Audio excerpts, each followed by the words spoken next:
A interferência no pleito eleitoral de 2026 será muito maior do que foi em 2022. Aliás, já está sendo. E antes que os senhores ministros resolvam derrubar o meu vídeo, antes mesmo que eu possa terminar o meu argumento, eu faço questão de deixar claro que eu não estou falando sobre o equipamento de votação, nem sobre a contagem dos votos.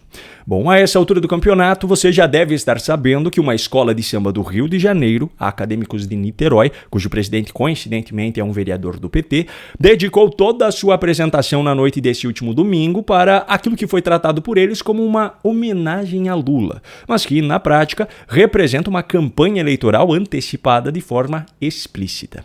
Se você não viu como foi o desfile, não se preocupe, pois eu vou resumir tudo em poucos segundos para poupar o seu tempo. Teve deboche à família tradicional conservadora, que foi representada dentro de latas de conserva, teve integrantes da escola, como o diretor da bateria, fazendo L descaradamente para as câmeras de transmissão ao vivo, teve Bolsonaro sendo representado como palhaço Bozo, teve uma representação de Temer roubando a faixa de presidente de Dilma Rousseff, insinuando que o impeachment foi um golpe, que é a narrativa repetida pelo PT até hoje, teve Bolsonaro novamente representado como palhaço Bozo, e dessa vez enjaulado na parte de trás de um carro alegórico, e durante todo o desfile teve representações de Lula como o grande herói da nação, incluindo um boneco gigante dele no último carro alegórico.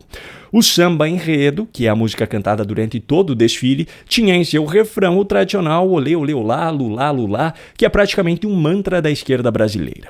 Lula e Janja estiveram presentes no local. A primeira-dama participaria do desfile em um dos carros alegóricos, mas desistiu de última hora. Lula, no entanto, fez questão de descer até a pista para cumprimentar os integrantes da escola pela pela homenagem. Essa questão se torna ainda mais polêmica diante do fato de que há dinheiro público por trás disso. Não foi só essa escola que recebeu, todas recebem, mas essa escola especificamente resolveu usar esse financiamento para promover Lula e todas as pautas petistas. Só que o ponto mais importante que precisa ser discutido em toda essa história é a posição das instituições supostamente protetoras da democracia brasileira, principalmente a Justiça Eleitoral. Para começo de conversa, houve representação apresentada ao Tribunal de Contas da União, pedindo para que a escola em questão não recebesse o repasse de R$1 milhão da Agência Brasileira de Promoção Internacional do Turismo, pois já se sabia naquele momento o teor do desfile que seria apresentado. A área técnica da Corte de Contas se manifestou a favor de barrar o repasse desse recurso, mas a decisão final foi tomada pelo relator do caso, o ministro Haroldo Cedras, que negou o pedido e autorizou o repasse. Também foram movidas ações no TSE, tanto contra Lula quanto contra a escola de samba, pedindo a proibição do desfile em questão. Em todos os casos, a Justiça Eleitoral rejeitou os pedidos. Na última quinta-feira, inclusive, dia 12, em meio à rejeição por unanimidade no TSE, a atual presidente da Corte Eleitoral, ministra Carmen Lúcia, fez um discurso emblemático, afirmando que um desfile de carnaval pode acabar configurando propaganda eleitoral antecipada, que esse tipo de propaganda não pode acontecer, que isso precisa ser avaliado com rigor, mas depois do desfile ser realizado. Basicamente, ela admitiu que o desfile dessa escola tinha todas as características para se enquadrar como propaganda antecipada, mas eles decidiram deixar acontecer para só depois, caso a prática fosse comprovada, as devidas punições fossem aplicadas. Com base no histórico, meu palpite é de que, se o TSE resolver ser muito rigoroso com Lula, a punição será uma multa em torno de R$25 mil e uma anotação no caderninho dele com o aviso de que não pode mais fazer isso porque é feio. Vale lembrar que essa mesma Justiça Eleitoral que agora se recusou a aplicar uma censura prévia no caso dessa escola de samba, lá em 2022 censurou previamente um documentário da Brasil Paralelo. O documentário em questão era um episódio de uma série tradicional da produtora e teria como tema central o atentado praticado contra Jair Bolsonaro em 2018. O conteúdo do documentário não acusava Lula de nada, mas o TSE entendeu que sua divulgação poderia provocar desinformação eleitoral e impediu que ele fosse lançado antes das eleições, ou seja, uma censura prévia.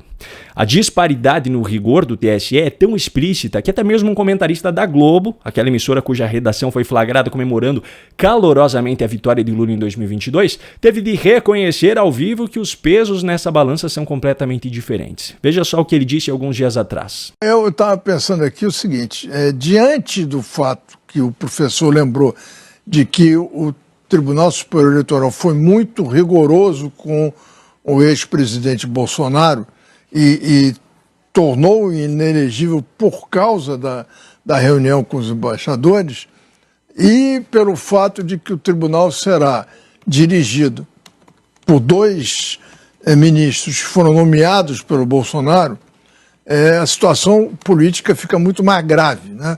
Muito mais... e realmente é difícil você não fazer a junção do Lula com a escola, porque o presidente da escola é um vereador do PT. A escola foi ao Palácio do Planalto e apresentou ao presidente o enredo. O presidente posou com a bandeira da escola. A primeira-dama vai desfilar na escola. É muito difícil você dizer que o governo não tem nada a ver com isso. O fato de ser dinheiro público é amenizado porque todos receberam o mesmo dinheiro. Mas quem usou o dinheiro público numa propaganda antecipada foi essa escola, não foram as outras. E tem uma até que vai fazer do Amapá. O Amapá deu 10 milhões para a escola, a Mangueira, eu acho. É a Mangueira. Isso. E vai fazer, ganhou 10 milhões. Não é possível. A gente está num clima tão ruim que o carnaval, que tinha problemas anteriores com bicheiros e tal, agora está tendo problema com político. Pois é, se fosse qualquer outro, o rigor da lei resultaria em inelegibilidade. Mas como se trata de Lula, uma multinha insignificante já será o suficiente. Ao que tudo indica, a interferência no pleito em 2026 será ainda maior do que foi em 2022. E eu me refiro a esse tipo de decisão que está sendo tomada desde já. É o tipo de decisão que escancara que a lei não se aplica a depender do que é feito, mas de quem faz. É o tipo de decisão que interfere diretamente no direito de escolha do cidadão brasileiro. E sabe o que é pior? Em uma entrevista concedida pelo atual presidente do STF, Edson Fachin, com exclusividade ao Estadão algumas semanas atrás, ele afirmou que a ala do Supremo que se opõe ao código de ética que ele pretende implantar durante a sua presidência, argumenta que essa discussão deveria ser adiada pelo menos para depois das eleições deste ano. Sabe o que isso significa? Significa que eles querem preservar a sua atual autonomia suprema para que o STF possa intervir no processo eleitoral tanto quanto o TSE. Afinal, dessa vez, o presidente da Corte Eleitoral durante o pleito será Nunes Marques e não Alexandre de Moraes, como foi em 2022. A confiança da sociedade brasileira nas suas instituições hoje é tanta que até mesmo um simples cidadão como eu não sabe por quanto tempo um vídeo como esse, que trata apenas de exposição de fatos, poderá permanecer no ar. Um grande abraço e até a próxima.